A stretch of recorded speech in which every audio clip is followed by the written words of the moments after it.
Bonjour. Bienvenue sur la chaîne Soma Bible. Voici le résumé de la leçon 8 de l'école du sabbat pour le premier trimestre de l'année 2025.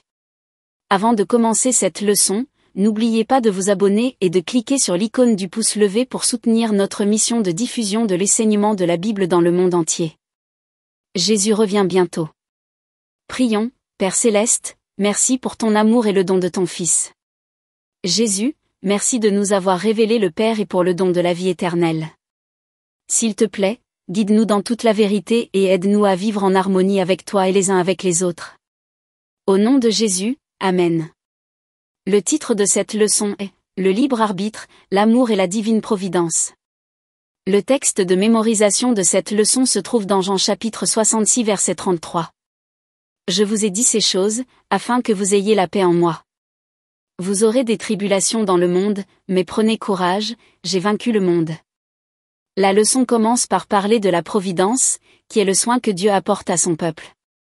Elle met en contraste deux points de vue, certains chrétiens pensent que Dieu contrôle tout, y compris qui est sauvé ou perdu, tandis que d'autres croient que Dieu donne aux humains le libre arbitre.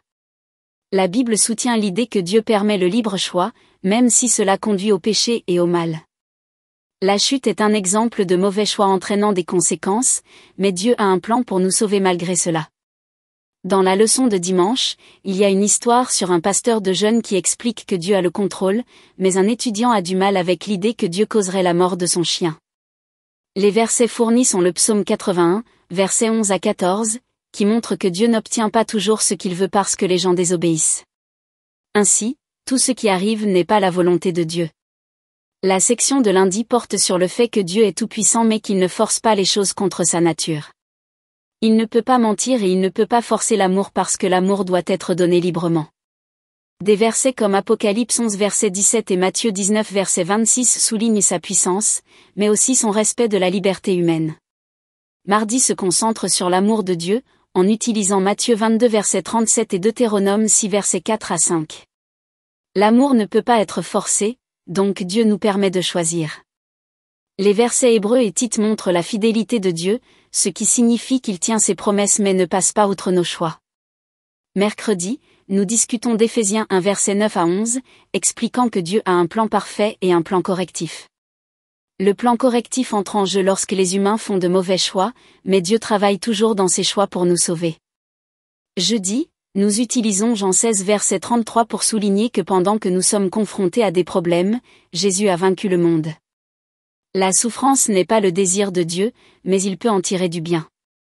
Les réflexions supplémentaires d'Ellen White et les questions de discussion renforcent le fait que le plan de Dieu respecte le libre arbitre et que sa providence fonctionne dans le cadre des choix humains.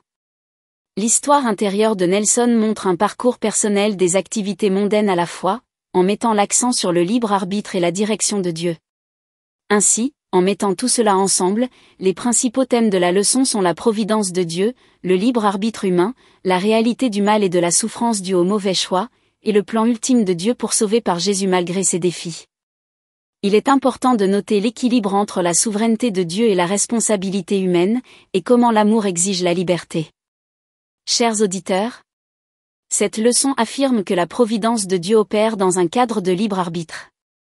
Alors que le mal et la souffrance existent en raison d'une liberté mal utilisée, le plan correctif de Dieu, centré sur la victoire du Christ, offre la rédemption.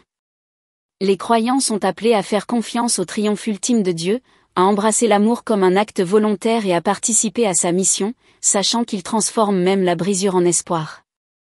Question de discussion. Premièrement, puisque Dieu n'obtient pas toujours ce qu'il veut, comment cette vérité façonne-t-elle votre compréhension des événements de la vie? Deuxièmement, si Dieu savait que le péché entrerait dans le monde, pourquoi a-t-il quand même créé les humains avec le libre arbitre? Qu'est-ce que cela nous apprend sur l'importance de l'amour? Troisièmement, comment le fait de savoir que la souffrance ne fait pas partie du plan parfait de Dieu vous aide-t-il à faire face aux difficultés? Terminons avec ce témoignage, d'une soirée dansante à l'église. Cette histoire suit Nelson Silva, un musicien colombien qui a grandi en se demandant pourquoi sa famille allait à l'église mais participait également à des célébrations laïques.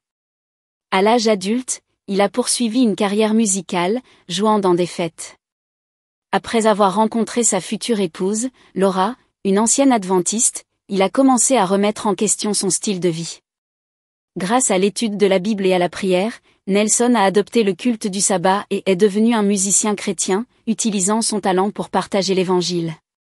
Sa transformation met en évidence la manière dont Dieu peut guider les gens vers lui par des choix libres. Conclusion. Cette leçon souligne que Dieu est tout-puissant, mais qu'il respecte la liberté humaine.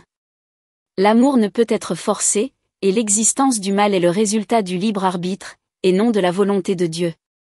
Bien que la souffrance existe, Jésus a déjà remporté la victoire ultime, et le plan correctif de Dieu continue de conduire les gens vers le salut.